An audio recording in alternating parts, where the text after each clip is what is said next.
नमस्कार। कभी सोचा है कि जो लोग हमें बाहर से हमेशा परफेक्ट और मजबूत दिखते हैं, उनकी जिंदगी असल में कैसी होती है? आज हम एक ऐसी ही कहानी की बात करेंगे जो बाहर से तो बहुत चमकती है, पर अंदर के एक छिपे हुए संघर्ष को सामने लाती है। ये कहानी उस पल की है जब एक सुपर वुमन जैसी दिखने वाली माँ बस थक जाती है।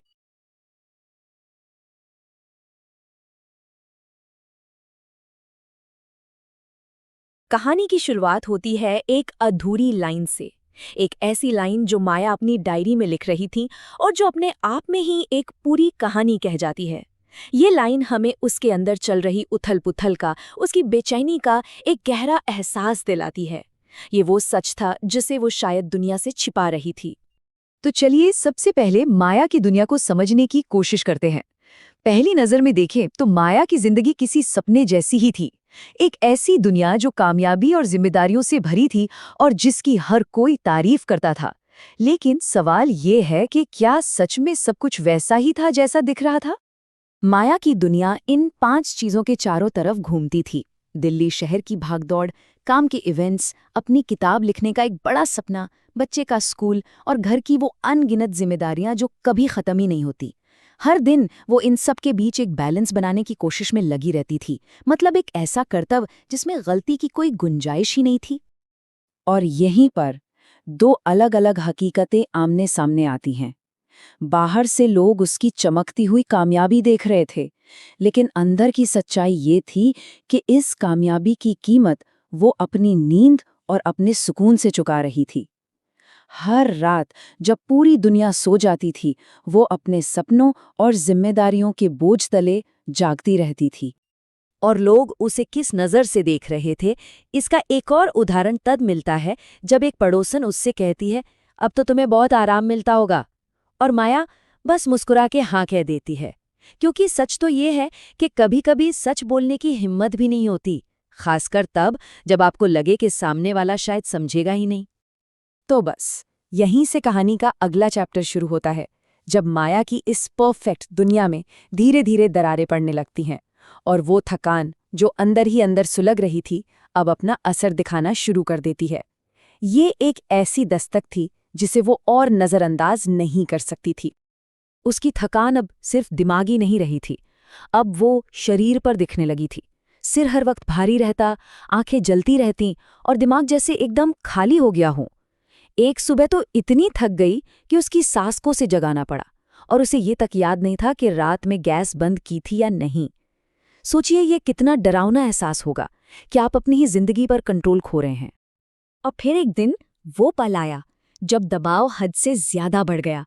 होमवर्क में मदद करते करते माया अचानक अपनी ही बेटी पर चिल्ला पड़ी और उस एक पल में पूरे कमरे में एक भारी खामोशी छा गई। एक ऐसी खामोशी जो चीखों से भी ज्यादा शोर कर रही थी। उसे फौरन अपनी गलती का एहसास हुआ।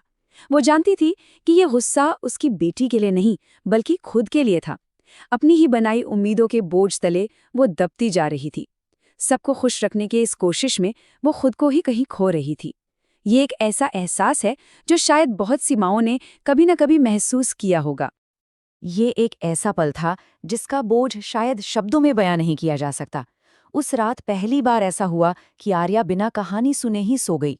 माया बस अपनी सोती हुई बेटी के पास बैठी रही और उसे लगा जैसे अंदर से सब कुछ खत्म हो गया है।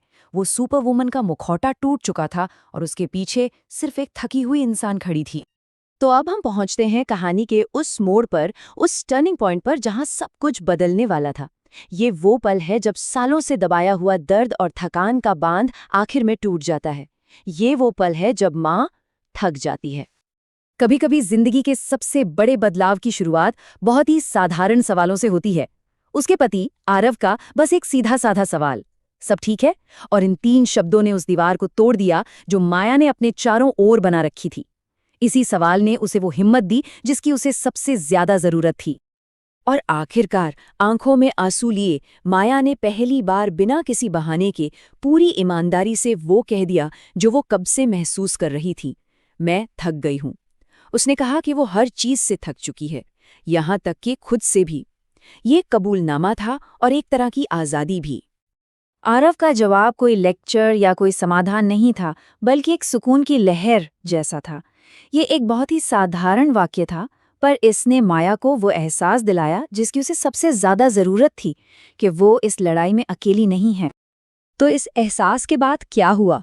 यहाँ से शुरू होता है कहानी का आखिरी और सबसे जरूरी हिस्सा। ये सिर्फ आराम करने के बारे में नहीं है, ये इस बारे में है कि माया कैसे अपनी जिंदगी की बागडोर वापस अपने हाथों में लेती है और अपनी जरूरतों को फिर से सबसे ऊपर रखती है।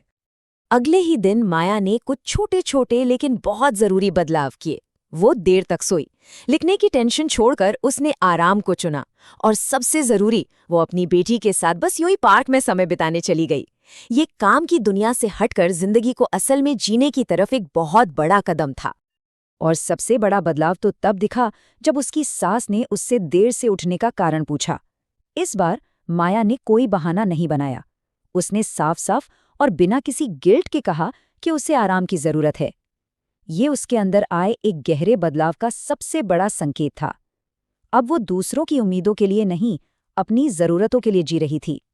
पार्क में अपनी बेटी को बस हंसते खेलते देखकर माया को एक बहुत गहरी बात समझ आई। उसे एहसास हुआ कि जीवन हमेशा कुछ हासिल करने या कुछ करते रहने का नाम नहीं है। कभी कभी बस रुक कर शांति के इन छोटे छोटे पलों को जीना भी बहुत जरूरी है। असल में यही तो असली जिंदगी है। उस रात बहुत दिनों के बाद जब उसने अपनी डायरी खोली, तो उसने अपने सपनों या अपने लक्ष्यों के बारे में नहीं लिखा, बल्कि उसने अपने इस अनुभव से सीखे एक गहरे सच के बारे में लिखा। उसने लिखा, माँ होना सिर्फ मजबूत होना नहीं, इंसान होना भी है। मतलब ये सिर्फ ताकत और त्याग के बारे में नहीं है, ये अपनी मानवीय कमजोरियों को, अपनी सीमाओं को स्वीकार करने और खुद के प्रति थोड़ा नरम होने के बारे में भी है। और यही इस पूरी कहानी का सबसे जरूरी और सबसे शक्तिशाली संदेश है कि थक जाना कोई हार या नाकामी नहीं है। ये तो बस शरीर और दिमाग का एक सिग्नल है कि अब रुकने का, एक गहरी सांस लेने का और खुद को फिर से संभालने का समय आ गया है। तो इस कहानी को हम इसी सवाल पर छोड़ते हैं, क्या हो अगर असली ताकत हमेशा एक सुपर वुमन बनकर सब कुछ अकेले करने में नहीं, बल्कि अपनी कमजोरियों को स्वीकार करके आराम करने की हिम्मत दिखाने में हो। इस पर सोचिएगा जरूर।